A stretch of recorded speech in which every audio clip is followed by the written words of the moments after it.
para seguir estudiando la Escritura, para prepararnos para la pronta venida del Señor Jesús.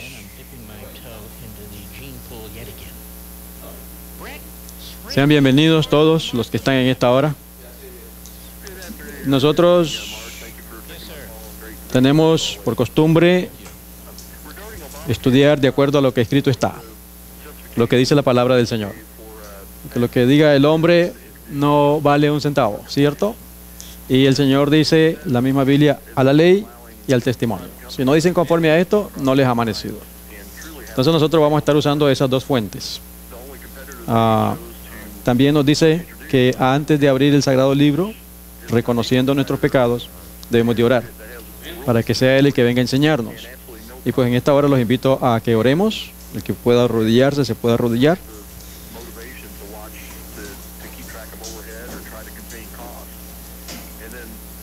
Padre nuestro, que estás en el cielo, santificado sea tu nombre. Bendito Padre, te agradecemos, Señor, tu misericordia, tu cuidado, porque hasta aquí nos has ayudado, Señor. Por librarnos del peligro en el tráfico, tantas cosas, por darnos el alimento y por permitirnos ahora venirte a adorar en espíritu y en verdad en este lugar, Señor, que ha sido apartado para ti. Todos hemos venido porque tenemos hambre y sed de ti, Señor. Así que, Padre, rogamos humildemente la presencia de tu Santo Espíritu.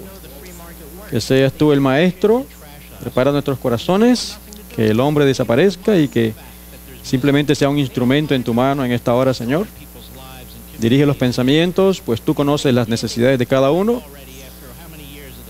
Tenemos que prepararnos porque el tiempo que tú le has dado a esta tierra, cada vez nos estamos acercando más al fin. Y por esa razón tú quieres que haya un pueblo preparándose y estudiando estos asuntos. Así que, Señor, nuevamente te invitamos, tu Santo Espíritu desciende a este lugar, tus santos ángeles, y que todo sea para honra y gloria de tu nombre, Señor. Gracias por la oportunidad de servirte, te lo pedimos en el nombre de Jesús. Amén. Amén. El Señor constantemente, como un padre amante, Él siempre ha querido comunicarse con sus hijos. Pero lamentablemente por el pecado ha habido interrupciones. La manera como el Señor ha tratado de comunicarse con nosotros ha sido a través del libro de la naturaleza. Y la naturaleza lamentablemente ha sido adulterada, afectada, y no vemos la belleza como salió de las manos del Creador. Luego el Señor nos ha dado la inspiración, las Sagradas Escrituras, para poderse comunicar con nosotros. Pero hay muchos que dicen que no comprenden la Escritura. Y hay otra manera como el Señor también ha querido comunicarse con nosotros, que es el que vamos a estudiar hoy. Le vamos a llamar el camino hacia el trono de Dios. ¿Ok? Nosotros que hemos estudiado la Biblia sabemos que en el libro de Génesis es la creación del mundo, el principio de todo en esta tierra, y cómo la caída del pecado y cómo las consecuencias del pecado nos han llevado a través de la historia. Y vemos que en Génesis capítulo 6 la primera generación de humanos fueron destruidos por un diluvio, porque el Señor en su misericordia los invitaba al arrepentimiento y ellos no quisieron venir. Levantó un varón que se llamaba Noé, construyeron un arca, y el Señor llamándoles para que entraran antes de que viniera el diluvio. Lamentablemente el registro bíblico dice que solo 8 personas entraron. Después el Señor le dice a Noé y a su familia que volvieran a poblar la tierra, ¿cierto? Pero la gente otra vez, el ser humano vuelve a separarse de los planes de Dios, y luego llegamos a Sodoma y Gomorra, una sección de las gentes que vivían allá, y cayó fuego del cielo, porque todos ellos, desde el más chiquito hasta el más grande, eran perversos. Y el Señor pues tuvo que mandar fuego del cielo y los destruyó a todos. No quería hacerlo, porque como ya hemos estudiado el sábado, Dios es amor, Él no quiere destruir, pero Él constantemente manda su misericordia, el mensaje para que nos arrepentamos. Pero el ser humano, cuando obstinadamente dice no, al Señor no le queda otra opción que mandar sus juicios. Entonces el tiempo fue pasando, y como los seres humanos no querían nada con Dios, Dios llama a un varón. Y a ese varón Él le dijo, que iba a ser de él una gran nación. ¿Cómo se llamaba ese varón? El padre Abraham, ¿verdad? Padre de la fe. El tiempo pasó y el pueblo se multiplicó, pero fue llevado esclavo a Egipto. ¿Cierto? Luego el Señor los visita y los liberta. Los saca, al pueblo de Israel los saca de Egipto. Ahí es donde se abre el Mar Rojo. ¿Ok? Pero este pueblo que Dios quiere formar y educar, su mentalidad venían como los de Egipto. Adoraban dioses falsos, se alimentaban de manera errónea. Su pensamiento era completamente como los egipcios.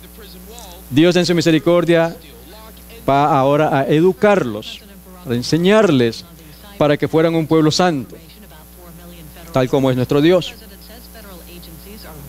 Entonces, llega el momento y en eso Dios hace lo que leímos en la lectura bíblica, Éxodo 19:5. Vamos a volverlo a leer.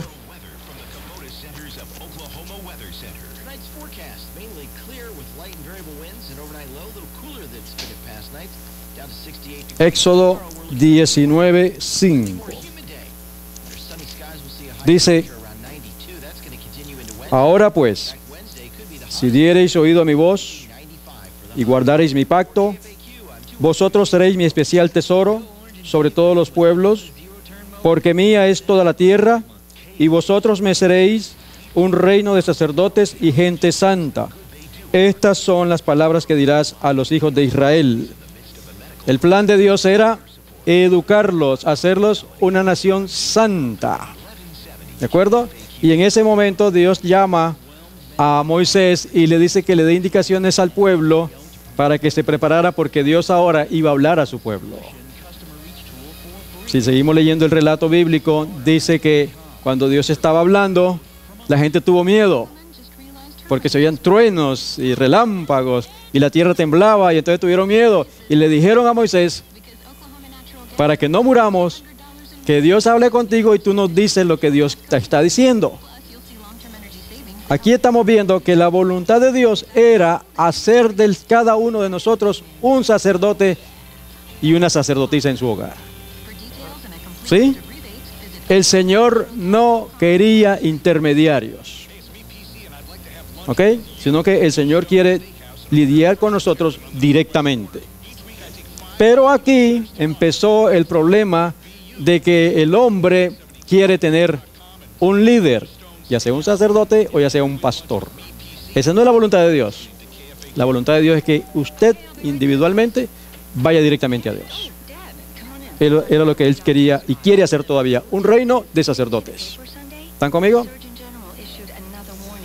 Mientras estábamos preparando toda esta campaña, siempre le pido a Dios: Señor, ¿cuáles son las necesidades? Y Él va guiando a cada momento. ¿Qué temas hablar? Y entonces el Señor nos dice: he visto el peligro que existe de que los mensajeros se desvíen de los puntos importantes de la verdad presente para espaciarse en temas que no tienden a unir el rebaño ni santificar el alma. En esto, Satanás aprovechará toda ventaja posible para perjudicar la causa. Hay peligro de desviarnos. ¿Cuáles son los temas que debemos de estar hablando? Pero los temas como el santuario, en relación con los 2300 días, los mandamientos de Dios y la fe de Jesús, son perfectamente adecuados para explicar el movimiento adventista pasado y cuál es nuestra posición actual, establecer la fe de los que dudan y dar certidumbre al glorioso futuro. He visto con frecuencia que estos eran los temas principales en los cuales deben espaciarse los mensajeros. ¿Por qué? Porque van a unir el rebaño, van a fortalecer, establecer la fe de los que dudan. Entonces debemos estar estudiando el santuario. Aquí está, los temas como el santuario, que es el otro libro que Dios ha dejado para que conozcamos paso a paso dónde está Dios y cuál es nuestro papel en estos momentos. en relación con los 2300 días, los mandamientos de Dios y la fe de Jesús. Así que nosotros creemos que todo está basado en la palabra de Dios. ¿Sí o no? Ese es nuestro fundamento. De la palabra de Dios viene Cristo, el Señor Jesucristo, ¿cierto? De ahí viene el santuario, Cristo nuestra justicia, y luego la ley de Dios, que es la plataforma de la verdad, luego el mensaje de salud y médico misionero, etcétera, y a la par los mensajes del primero, segundo y tercer ángel. Así que nosotros vamos a estudiar el santuario en Cristo con la palabra del Señor. ¿Vamos bien? Ok. Además de eso, el santuario es uno de los 7 pilares de nuestra fe. Entre ellos está el mensaje de la reforma alimenticia, el estado de los muertos, espíritu de profecía, la ley de Dios, la victoria sobre el pecado. Esto es muy importante, porque nadie verá al Señor mientras siga pecando. Y por eso dice aquí, Él nos está llamando para ser un reino de sacerdotes y una nación santa, santa. Y luego la justificación por la fe. Así que, hermanos, el Señor liberta a su pueblo, a Egipto, a Israel de Egipto, de la esclavitud, y los guió a través del desierto, donde les explicó su plan de salvación a través de una importantísima ilustración visual. ¿Cuál fue esa? Éxodo 25:8 nos dice que iban a hacer, vamos a verlo,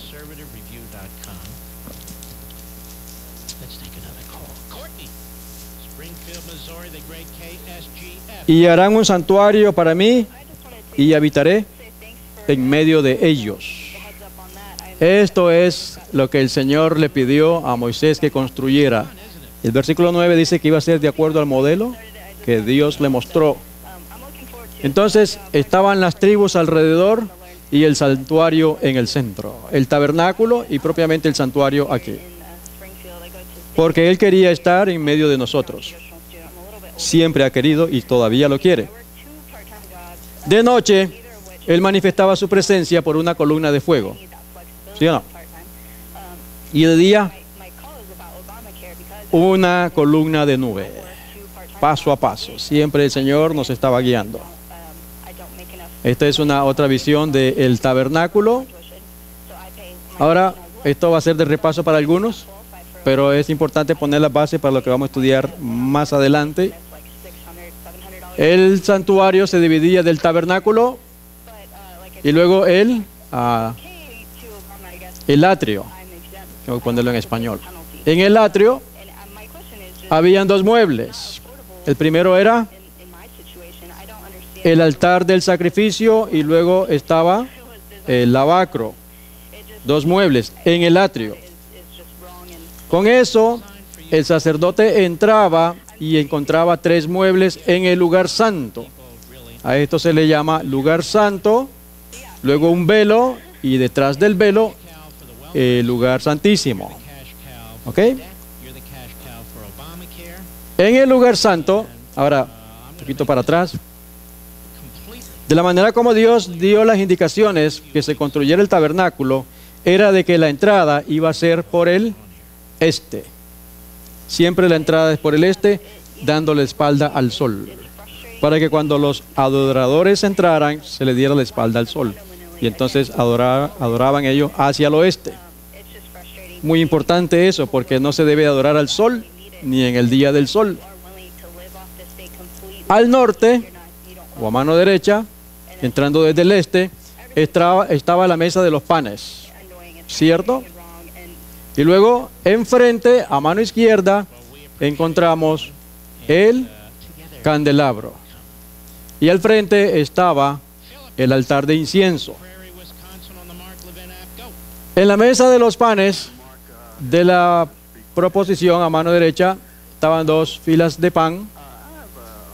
Luego el santuario que se mantenía, el candelabro que se mantenía ardiendo constantemente.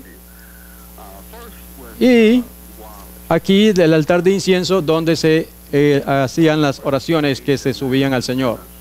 ¿Vamos bien? Entonces repaso. Allí el sacerdote echaba incienso. Esto representa las oraciones de los santos. Esto es el lugar santo. Luego procedemos, hay una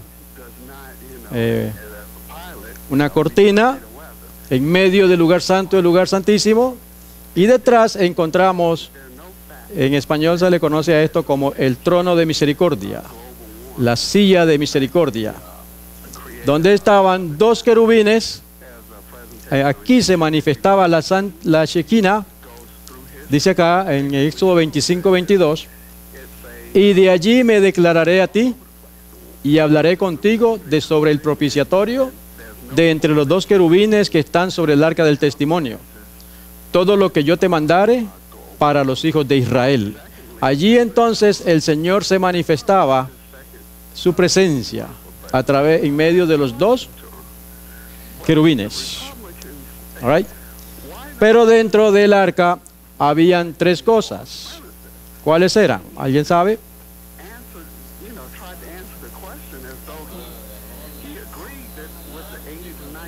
Ajá. Correcto. Entonces, uno de los que había era una jarra con maná, como testimonio, como recuerdo de cómo Dios había alimentado al pueblo, tratando de cambiarle la alimentación. ¿Ok? Y él dijo que pusieran en el arca para que sirviera de recordatorio para todas las generaciones. Luego estaba la vara de Aarón, que reverdeció. Eso sucedió debido a que había murmuración. Ellos decían que Dios podía usarlos a cualquiera, pero Dios dijo, traigan 12 varas y la que yo haga reverdecer, ese es el que he escogido. Es la vara de Aarón. Y luego lo más importante que había ahí, los 10 mandamientos. Los 10 mandamientos. Además, en el santuario también había indicaciones por el Señor que debía haber, ¿cuántos sumos sacerdotes? Solamente uno. Y estos eran sacerdotes, los de túnica larga, y estos eran levitas. Los levitas. Ellos son los que llevaban los vasos del santuario. Ellos son los que ministraban. Así que el Señor le indica a Moisés que debía ungir a su hermano como el sumo sacerdote. Y luego estaban los sacerdotes y los levitas. La ubicación que Dios daba, que Dios dio allá en el desierto, fue las tribus distribuidas, 3 a cada lado. Y entonces alrededor del santuario estaban los levitas. Al frente estaba Moisés y Aarón, y alrededor los levitas, los hijos de Leví, los coatitas, gersonitas y los meranitas. ¿Ok? Ahora volviendo para atrás un poco, en el altar del sacrificio se sacrificaba el cordero. Eso representaba esto, porque iba a venir el Cordero de Dios que quita el pecado del mundo. Entonces, a la entrada se sacrificaba un cordero, ¿cierto? Entre otros animales. Venía ahora el pecador, traía al becerrito y con la asistencia de los levitas y el sacerdote, el pecador transfería, ponía las manos sobre el corderito y transfería sus pecados. ¿Sí o no? Ahora pregunta, una vez que transfería simbólicamente los pecados, ¿quién mataba al corderito? ¿El sacerdote? ¿El levita? El pecador. Porque esta era una lección de que el pecador tenía que ver que una víctima inocente estaba pagando el precio por él. Y al ver la muerte de esa víctima inocente, él debía de llevarlo al arrepentimiento. Porque eventualmente iba a costar la sangre de Cristo Jesús. Como hoy nosotros si pecamos, es la sangre de Cristo Jesús que estamos derramando otra vez. Entonces eso tenía la intención de llevar al pecador a meditar y a considerar para no seguir pecando. Para no seguir pecando. Luego el sacerdote se lavaba y entraba al lugar santo. Acá. Pregunta, cuando confesamos nuestros pecados a Dios, ¿dónde van esos pecados?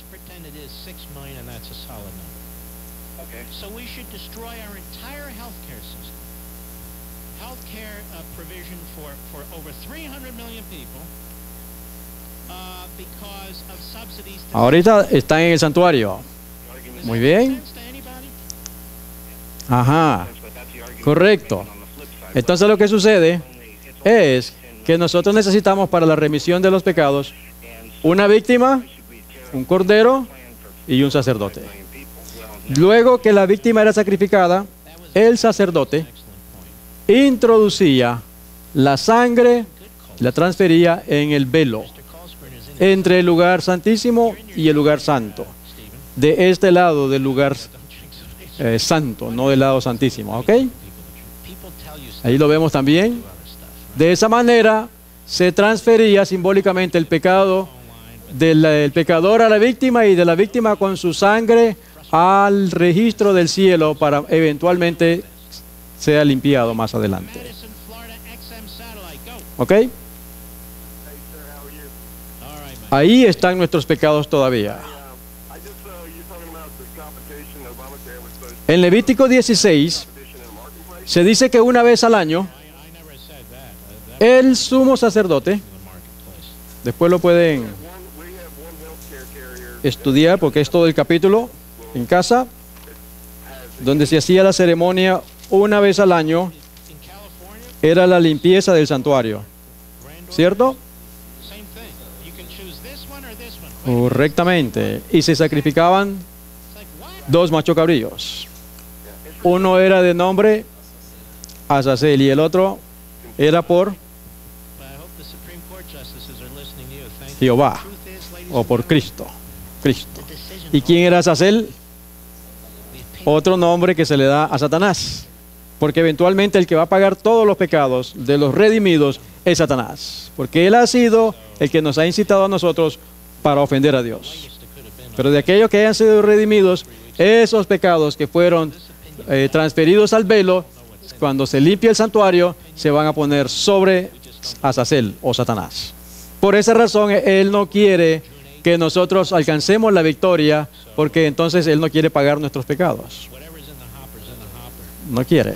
Él nos incitó a pecar, pero él no quiere que nosotros, si nos hace caer otra vez a pecado, él se libre de nuestros pecados. Y va a arder menos tiempo cuando sea consumido. Por esa razón es la batalla nuestra de que debemos mantenernos en santidad para no pecar. ¿Ok? Entonces en Levítico 16, una vez al año, eso va a representar cuando el Señor de una vez y para siempre limpie el santuario celestial. Y ya, ahora mismo, Él está intercediendo por nosotros. Ahora mismo Cristo Jesús está en el santuario celestial intercediendo por nosotros. Por eso, el Señor ha dejado este plan para que nosotros, sus hijos, sepamos paso a paso dónde está el Señor Jesús. Muchas personas, aún creyentes, no tienen idea dónde está el Señor Jesús. Así, de la misma manera como el Señor Jesús está limpiando el santuario celestial, pasando revista a nuestras vidas, nosotros en la tierra debemos estar purificando nuestras almas, vivir en santidad. Así que cuando estamos en oraciones, nuestras oraciones ascienden al santuario celestial. De igual manera, cuando estamos en casa, no son palabras que se tiran al viento, sino que el Señor Jesús, dice el libro de Hebreos, vive siempre para interceder por nosotros. ¿Ok? Ahora, ¿cómo sucede eso? Resulta que acá en la tierra, nosotros elevamos nuestras plegarias y a través, el apóstol Pablo nos ha dicho que nosotros no sabemos cómo pedir, sino que el mismo Espíritu Santo nos inspira las oraciones. Entonces, lo que el Espíritu Santo nos inspira viene a través del ministerio de los ángeles, llevan nuestras oraciones y las presentan a Cristo. Cristo, a su vez, por medio de su sangre, se la presenta a su Padre. Y de esa manera vienen las bendiciones del Padre a la tierra. Ahí vemos todo el cielo trabajando por la redención del hombre. Interesante. ¿Sí o no? Tenemos un Dios vivo. Entonces, cuando nosotros oramos, los ángeles la llevan, el Señor Jesús la presenta al Padre y luego vienen las bendiciones. Acá, otra vez,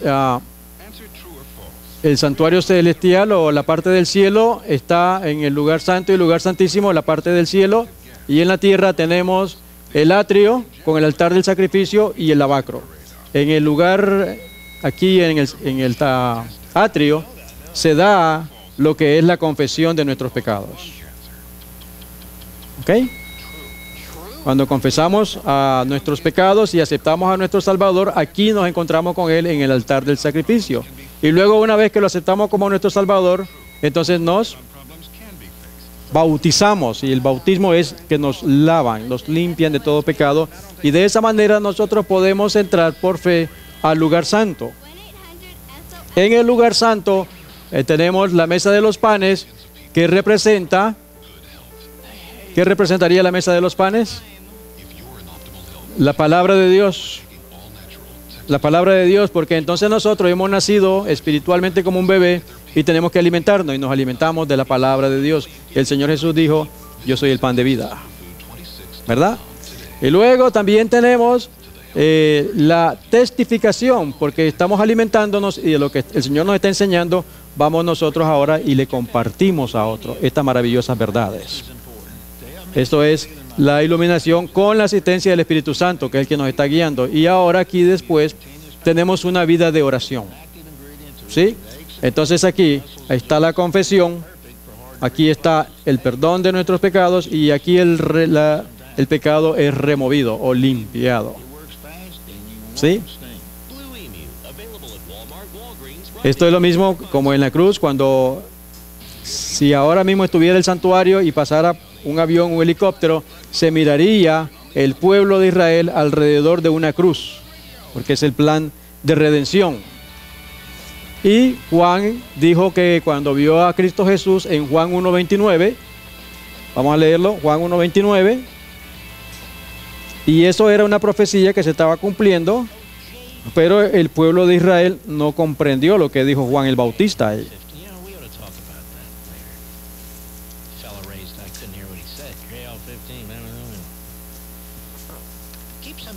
Juan capítulo 1 y el versículo 29. El siguiente día vio Juan a Jesús que venía a él y dijo: he aquí el Cordero de Dios que quita el pecado del mundo. Ahí se estaba cumpliendo una profecía. El pueblo debió haber entendido que este era el Redentor, pero lamentablemente Juan 1:1, Juan 1:11 y 12, a los suyos buenos no entendieron. No entendieron. A pesar de que ellos tenían el santuario terrenal, todas esas lecciones estaban señalando al Santo de Israel. Desde que Adán sale del jardín del Edén, todos los sacrificios señalaban al Cordero de Dios que quita los pecados del mundo. ¿Ok? Así que ahora, en el santuario también se manifiestan el Padre, el Espíritu Santo y Cristo Jesús. Como lo dice aquí en Juan 26, vamos a verlo en español porque está aquí en inglés. Juan 5:26.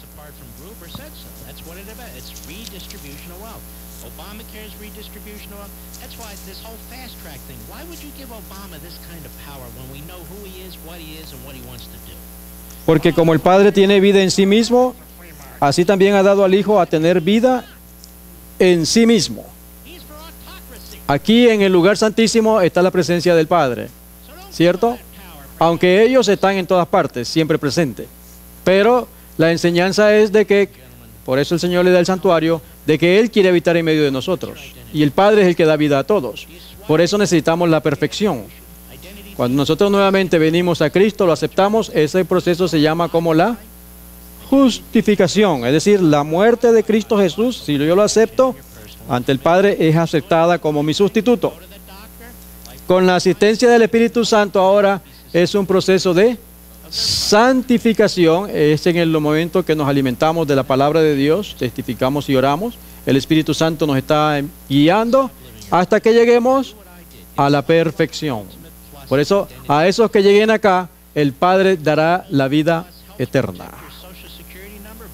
Jesús dijo en Juan 14:6, yo soy el camino, la verdad y la vida, nadie viene al Padre sino por mí. Todo este caminar es el caminar de Cristo Jesús, aquí en la tierra al principio, después en el lugar santo, desde el 31 cuando ascendió hasta 1844. Y después de 1844 estamos viviendo en los últimos días, ahora mismo en el juicio investigador. Ahora, Romanos 3:24, vamos a leerlo para ver cuánto cuesta la salvación. 3:24.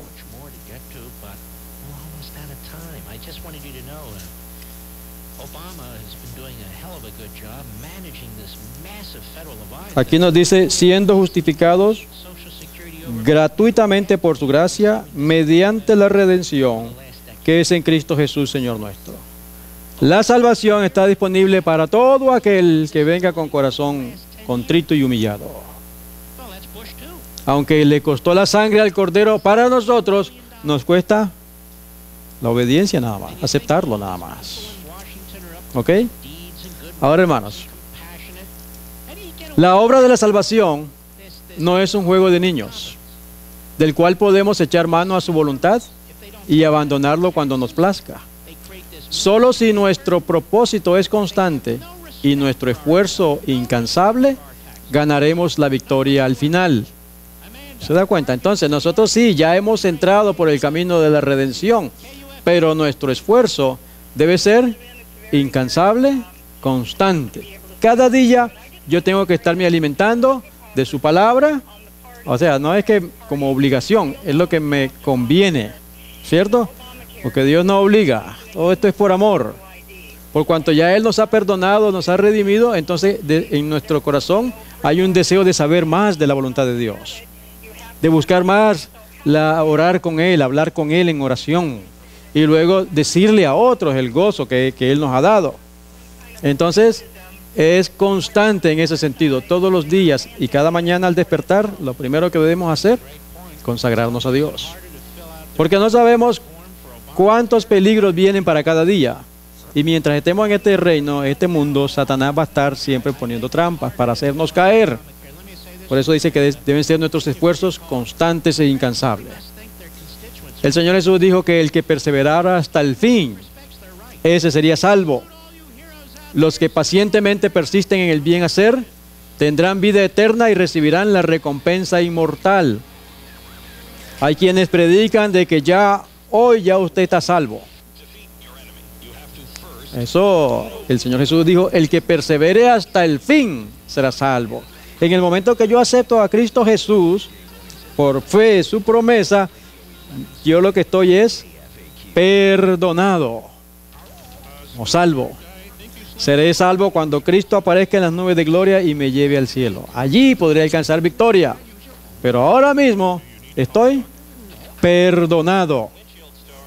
Y debo de estar alimentándome de su palabra para ir cambiando este carácter. Porque otra vez, de igual manera como el Señor sacó al pueblo de Israel de Egipto, venía con su mente como los egipcios, el Señor tenía que educarlos a través de su palabra. De igual manera, en mi caso, me trajo del mundo y mi mente venía bien afectada. Entonces el Señor viene con el Espíritu de Dios y empieza a alimentarme, siempre y cuando yo vaya a alimentarme. Porque esa es la otra también. Él desea alimentarme, pero yo soy el que necesito el alimento y tengo que ir a Él y cada día estudiar su palabra. Y Él me va enseñando todo el plan de salvación. Y si persevero hasta el fin, entonces sería salvo. Gloria a Dios. Por eso está ese plan. Ahora, hermanos, el progreso de la iglesia se retarda por la conducta errónea de sus miembros. El unirse con la iglesia, aunque es un acto importante y necesario, no lo hace a uno cristiano ni le asegura la salvación.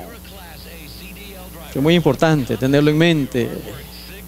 Es importante aceptar a Jesús, bautizarnos y formar parte de la iglesia. Pero eso no me da la salvación, no me da segura, sino que me está indicando que voy por buen camino. Entonces debo de perseverar. Y en la medida que persevere, el amor hacia Cristo va aumentando y quiero ser cada vez más semejante a Él. ¿Sí o no? Así que es muy bueno unirse con la iglesia, pero nosotros debemos de trabajar constantemente a la par de Cristo Jesús, pidiéndole, Señor, ayúdame a ser cada vez más semejantes a ti. Gloria a Dios. No podemos asegurarnos el derecho al cielo por hacer registrar nuestro nombre en el libro de la iglesia, mientras nuestro corazón quede enajenado de Cristo. Debemos ser sus fieles representantes en la tierra y trabajar al unísono con Él. Va a llegar un momento en que la voluntad de Dios tiene que ser mi voluntad, o mi voluntad tiene que ser la voluntad de Dios, para que todos sean uno. Lo que debe estar en nuestra mente ahora mismo es la salvación. Cómo ser semejante a Cristo, cómo llevarle el mensaje a otro, cómo me puedo alimentar de su palabra constantemente. ¿Cierto? Y ser obediente a toda palabra que sale de la boca del Señor. Amados, ahora somos hijos de Dios, dice 1 de Juan 3:2. Debemos tener presente esta santa relación y no hacer nada que deshonre la causa de nuestro Padre. Está profundo ese pensamiento, ¿eh? No hacer nada. ¿Qué tal cuando me pongo enojado en la casa? Y me vienen las malacrianzas. ¿Eso son malacrianzas? ¿Yo no? No deberíamos, porque eso aleja a los ángeles del cielo. El Señor Jesús nunca, como leíamos el sábado, nunca se enojó, nunca gritó y tampoco hizo todo eso malacrianza que nosotros hacemos. También debo de ser sincero en mi conversación, íntegro, recto. ¿Sí o no? Porque así era mi modelo, Cristo Jesús. Hoy lamentablemente se ha levantado, el libro de Isaías nos dice que se iban a levantar 7 mujeres. Las mujeres representan las iglesias. Se han levantado un montón de iglesias que dicen ser cristianas, pero ellos, la salvación de ellos es haz lo que quiera porque Dios igual te ama. No es así. No es así, solo el nombre. Danos el nombre de cristianos y come y bebe y haz lo que tú quieras. No, el Señor me llamó a santidad, a ser semejantes a Cristo Jesús. Entonces, hermanos, este pensamiento es poderoso. Debemos tener presente esta santa relación y no hacer nada que deshonre la causa de nuestro Padre. Cuando se inició el conflicto, en el jardín del Edén todo era paz, felicidad y armonía, ¿cierto? Pero se interrumpió por la desobediencia. Entonces ahora el Espíritu de Dios tiene que trabajar en mí para ser obediente a Dios. Y la obediencia tiene que ser natural. En nosotros no sale la obediencia natural, sino que más bien estamos inclinados a la desobediencia y a la rebelión. Y esa es la batalla nuestra. Pablo lo dijo, lo que quiero hacer, no lo hago. Y eso era el apóstol Pablo. Y lo que no quiero hacer, eso hago. Porque hay otra ley en mi cuerpo, que es la del pecado, que es la que me está incitando. Entonces, por eso, una vez que yo me bautizo, si ha sido sincero su bautismo, nace como un hijo de Dios. Y por ese hecho, como testigo de Dios, representa a Dios donde quiera que va. Y tenemos que estudiar el carácter de Jesús. Y ahí está en el lugar santo la alimentación con su palabra, la oración y la testificación. Luego, entrar al lugar santísimo por fe, como lo entró el Señor Jesús en 1844, y por eso somos obedientes a la santa ley de Dios, a los 10 mandamientos, incluyendo el santo sábado, o el sábado. Aquí está. Porque aquí en el santuario terrenal, en el lugar santísimo, estaba el arca con los 10 mandamientos. Los 10 mandamientos lo puede estudiar en Éxodo capítulo 20, del versículo, puede leer del 1 al 17. Ahí están los 10 mandamientos. Ahora, también algo importante que hay en la entrada del santuario eran 5 postes que Dios le dijo que hiciera. Estos 5 postes donde se ponía la cortina representan las avenidas del alma. Es decir, de la manera, el atrio representa nuestro cuerpo. Estos 5 pilares representan nuestros sentidos, lo que entra a nuestra mente. Los 5 sentidos o las avenidas del alma representan lo que vemos, lo que oímos, a dónde vamos, ¿cierto? Lo que tocamos y lo que olemos, ¿cierto? Porque todo eso tiene su efecto en mi mente. Por esa razón nosotros debemos ser muy cuidadosos con lo que estamos viendo. La mente absorbe todo y es difícil que se olvide una escena que entró o una palabra. Por eso nosotros no deberíamos estar viendo ni escuchando a hombres y mujeres que son del mundo o totalmente o enemigos de Dios, opuestos al plan de Dios. Tenemos que cuidar los 5 sentidos porque a través de eso el maligno logra acceso a nuestra mente y la parte espiritual no va a llegar a desarrollarse, llegar a la perfección de Dios. Así que en el santuario también están los 5 avenidas del alma. Ella escribe a un varón y le dice: su tiempo es muy breve, trabaje con todas sus fuerzas. Mediante el arrepentimiento usted puede ahora encontrar perdón. Usted debe renunciar a su interés en las posesiones terrenales y cifrar sus afectos en Dios. Resulta que había una persona que estaba constantemente trabajando y trabajando, decía que era cristiana, pero tenía un hambre y sed de acumular dinero. Y es peligroso porque nadie puede servir a 2 señores. Por eso le dijo que debía primero arrepentirse, meditar en esas cosas para poder dar todos sus afectos a Dios. Le dijo: debe ser un hombre convertido, luche desesperadamente con Dios, no se conforme con perecer para siempre, sino haga un esfuerzo para conseguir la salvación antes que sea eternamente demasiado tarde. Eso es lo que debemos estar haciendo, y más ahora que estamos en el umbral del fin de este mundo. Ya casi Cristo está volviendo. Entonces nosotros tenemos que examinarnos cada momento, cada día, cómo estoy delante de Dios. A Dios no le puedo mentir. Tenemos que ser íntegros y rectos. Lo que profesamos es muy exaltado. Como adventistas observadores del sábado, profesamos obedecer todos los mandamientos de Dios y esperar la venida de nuestro Redentor. Esas son las bases de nuestras enseñanzas y creencias. Adventistas porque esperamos la venida de Jesús, y guardadores del sábado porque es el 4º mandamiento de la santa ley de Dios. Vamos a leerlo en Éxodo 20 para que lo veamos. Y esos mandamientos fueron escritos con el dedo del Señor, con el dedo de Dios.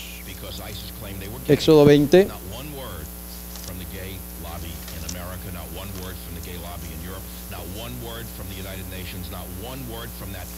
Del 8 al 11. Dependiendo de la versión, algunas versiones dicen: acuérdate del día de reposo para santificarlo. Otras versiones dicen: acuérdate del sábado para santificarlo.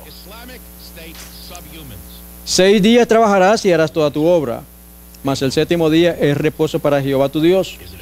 No hagas en él obra alguna, tú, ni tu hijo, ni tu hija, ni tu siervo, ni tu criada, ni tu bestia, ni tu extranjero que está dentro de tus puertas. Porque en 6 días hizo Jehová los cielos y la tierra, el mar y todas las cosas que en ellos hay. Y reposó en el 7º día. Por tanto, Jehová bendijo el día de reposo y lo santificó. Ese es el sábado día del Señor, el 4º mandamiento. Y vayamos a Éxodo 31, 18.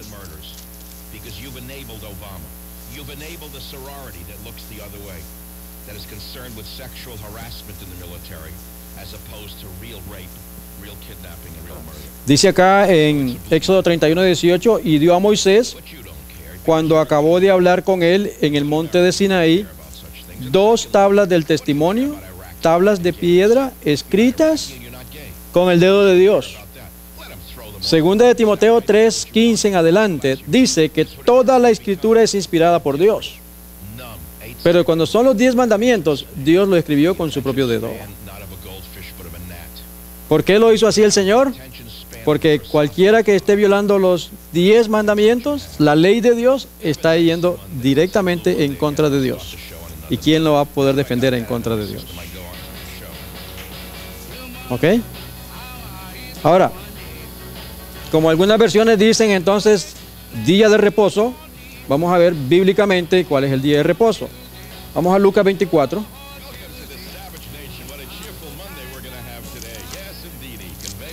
Lucas 24, versículo 1 al 6.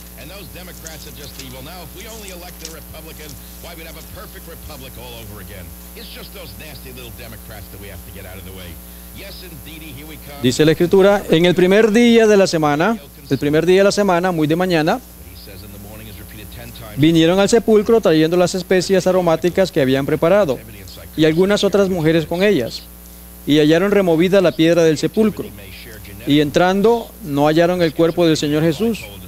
Aconteció que estando ellas perplejas por esto, he aquí se pararon junto a ellas 2 varones con vestiduras resplandecientes, y como tuvieron temor y bajaron el rostro a tierra, les dijeron, ¿por qué buscáis entre los muertos al que vive? No está aquí, sino que ha resucitado. Acordaos de lo que os habló cuando aún estaba en Galilea. ¿De qué está hablando aquí la Biblia? ¿Qué relato se refiere a esto? La resurrección, ¿verdad? Cuando el Señor Jesús resucitó. El mundo entero acepta, y por eso se celebra el domingo de resurrección. El mundo entero acepta que Cristo Jesús resucitó el domingo. ¿Correcto? El versículo 1 dice que el primer día de la semana. Así que el domingo, bíblicamente hablando, es el primer día de la semana. Nunca puede ser el 7º día de la ley de Dios. ¿Está claro? Y además, el sello de Dios es el día verdadero de reposo, el Santo Sábado. ¿Ok? Estamos aclarando esto para probablemente alguna visita. Bíblicamente hablando, el 7º día es el Santo Sábado. Porque Cristo Jesús resucitó un domingo y la Biblia lo llama el primer día de la semana. ¿Ok? Así que nosotros lo que profesamos es muy exaltado. Estamos esperando al Redentor, a Cristo Jesús, nos estamos santificando, nos estamos alimentando de su palabra. Por fe estamos con Él en el lugar santísimo, donde Cristo Jesús está intercediendo por nuestros pecados ahora. ¿Cierto? Ahora, vamos a Levítico 3. Libro de Levítico. Esto es muy importante, este texto acá.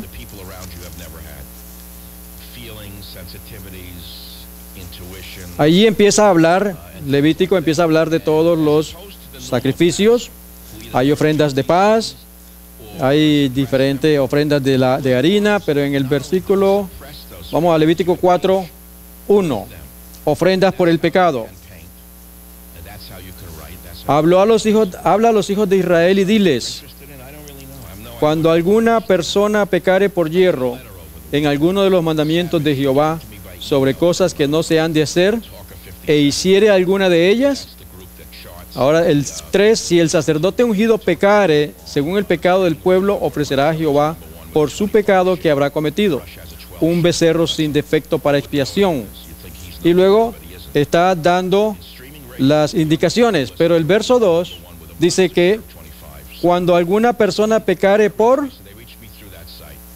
hierro, los pecados que tienen remisión son los pecados por hierro, por ignorancia, nunca pecados voluntarios. Por eso es que nosotros debemos esforzarnos por no pecar en pecados voluntarios. Pecados voluntarios, por ejemplo, una persona que esté casada, tiene una experiencia con alguien fuera del matrimonio. Durante todo ese tiempo el Espíritu de Dios le está diciendo no lo hagas, no lo hagas, no lo hagas. Pero esa persona insiste. Ya eso es un pecado voluntario. No hay redención para ese. Y Cristo no va a interceder por ese pecado porque es voluntario.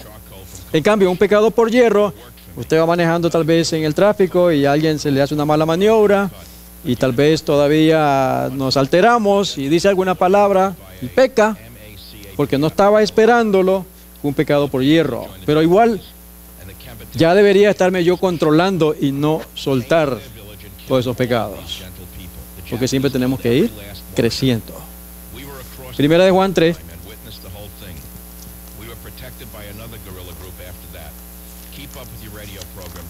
Primera de Juan capítulo 3.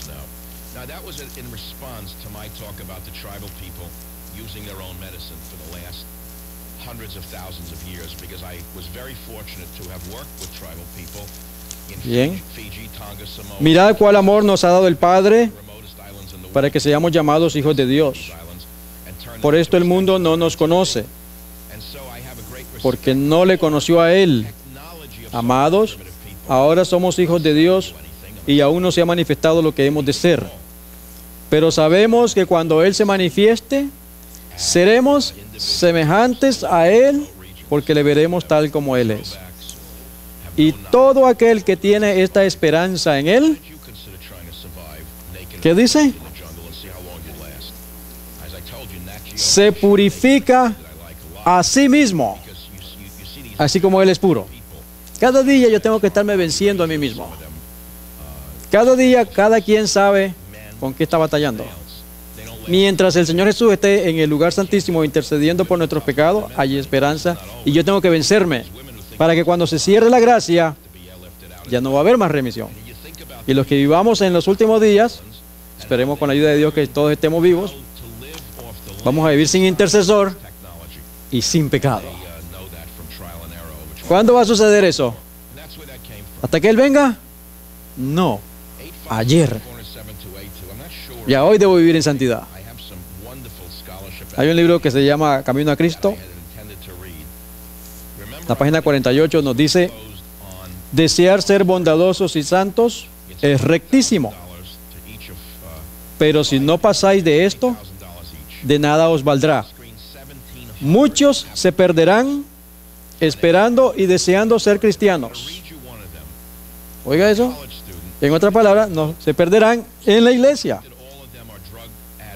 Vamos a repetirlo. Desear ser bondadosos y santos es rectísimo, pero si no pasáis de esto, de nada os valdrá. Muchos se perderán esperando y deseando ser cristianos. No llegan al punto de dar su voluntad a Dios. No deciden ser cristianos. Ahora, tengo que entregarme totalmente. Pablo lo alcanzó eso cuando dijo: ya no vivo yo, mas Cristo vive en mí. Ese punto debemos de alcanzar. El sábado estuvimos estudiando las profecías, y el propósito de las profecías es indicarnos dónde estamos en el tiempo profético y cuánto tiempo falta, aunque nadie sabe el día y la hora, pero por las señales sabemos que están las puertas. Nunca antes ha habido tanta homosexualidad como hay ahora, tanta violencia como hay ahora. Para un padre que tiene su niño, es peligroso mandar al niño a la escuela. Allí hay cualquier cosa le puede pasar. ¿Cuántos accidentes han habido en tantas escuelas? De tanta violencia que hay, por lo que están alimentándose los niños, la televisión, la internet, los celulares. Entonces, la señal me está indicando que el Señor está viniendo, volviendo, y yo debo de alcanzar lo que dice Primera de Juan: ser santo como Él es santo.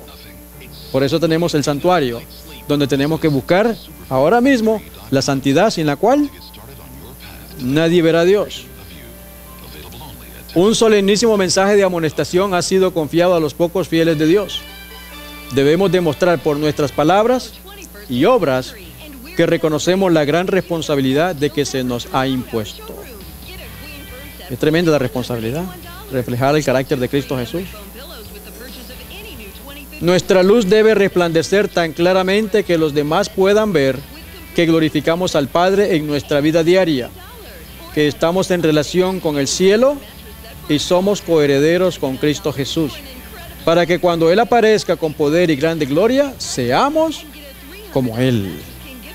Lamentablemente hoy en la cristiandad se ha olvidado el pecado.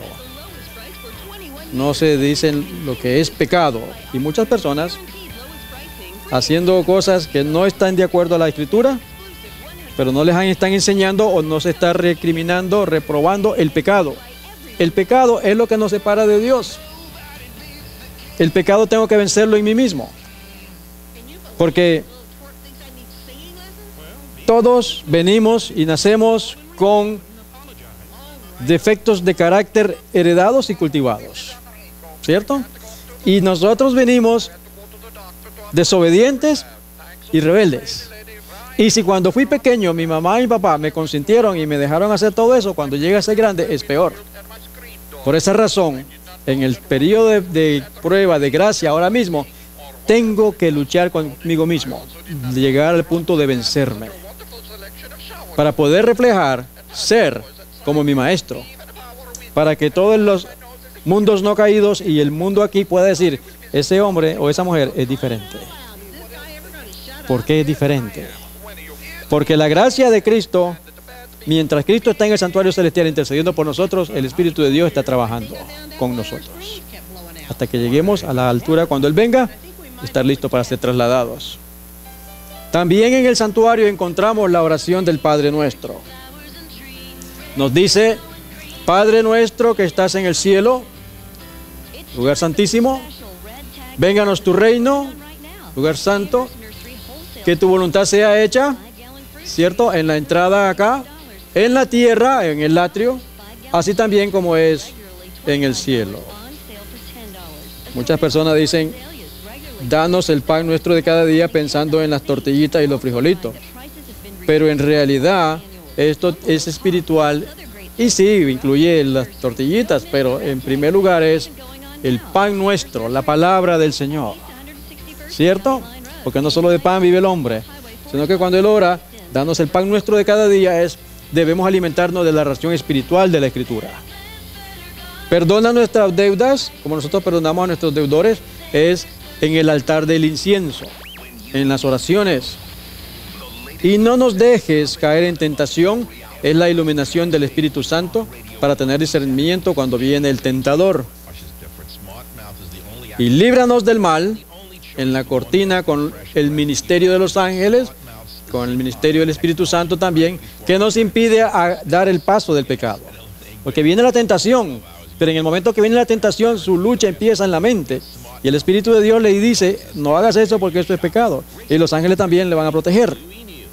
Eso se refiere aquí en esta parte de la oración. Y entonces dice, porque tuyo es el reino, el poder y la gloria por los siglos de los siglos. Amén. Entonces, aquí también en el santuario vemos ilustrado el camino al cielo. En el santuario, mañana vamos a estudiar el tabernáculo que ahora está en el cielo, pero como el maligno ha echado por tierra la verdad, ha cubierto eso.